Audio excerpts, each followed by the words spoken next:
오늘은 공과사에 대해서 얘기를 해보겠습니다. 어른들 이런 말씀 많이 하시죠? 공과 사를 구분하라고.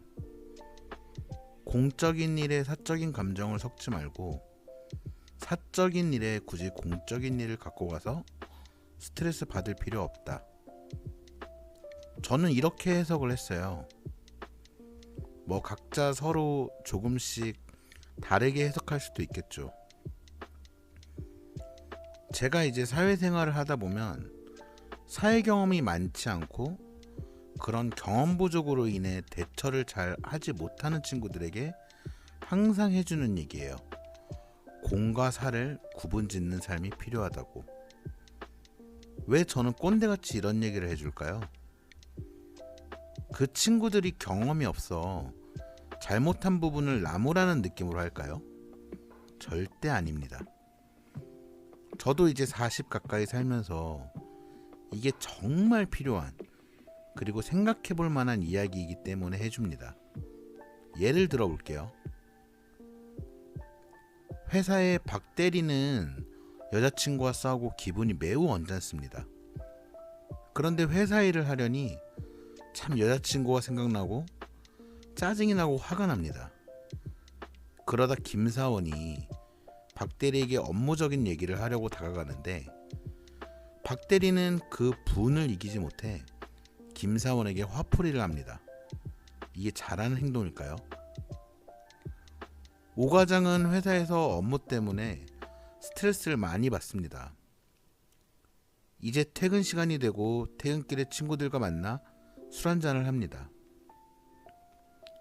오랜만에 만난 친구들과 힘든 부분을 당연히 공유할 수는 있겠죠. 그런데 고작 회사 일로 받은 스트레스를 친구들과 함께하는 자리에서 욕을 하면서 과도한 히스테리를 부립니다. 이게 잘하는 행동일까요? 우리는 공적인 일과 사적인 일을 구분짓는 삶을 살 필요가 있습니다. 우리에게 흔히 공적인 일은 뭘까요? 비즈니스입니다. 그럼 사적인 일은 뭘까요? 비즈니스를 제외한 내 모든 프라이빗 라이프입니다.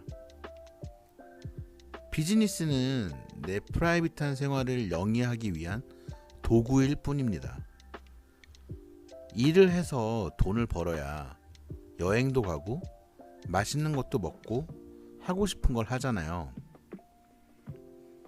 우리 삶을 조금 더 윤택하게 만들어줄 도구일 뿐입니다. 그런 도구로 받는 스트레스는 굳이 사적인 영역까지 가져올 필요는 없습니다. 그럼 사적인 감정은? 우리는 조금 더 그 도구를 잘 다루기 위해선 사적인 감정도 굳이 가져갈 필요는 없습니다. 그런데 사실 이렇게 구분을 잘 지으려면 잘 털어내는 법도 중요합니다. 사실 공적이건 사적이건 어디서 받던 스트레스가 그 원인이 됩니다. 어느 정도 타협도 할 줄 알아야 되고 인정도 할 줄 알아야 됩니다. 그럼 스트레스의 기준은 한없이 높아집니다. 스트레스 받을 일이 많이 생기지 않죠. 잘 털어내는 법, 그게 중요합니다. 공과 사 이야기를 결국 스트레스 잘 풀어내는 게 중요하다로 나와버렸네요.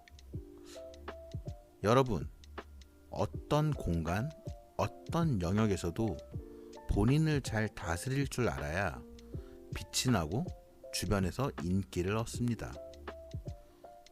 너무 늦었다고 생각한다? 그냥 내일부터 달라지십시오. 어렵지 않습니다. 여러분의 내일을 응원하며 저는 다음에 또 만나요. 안녕.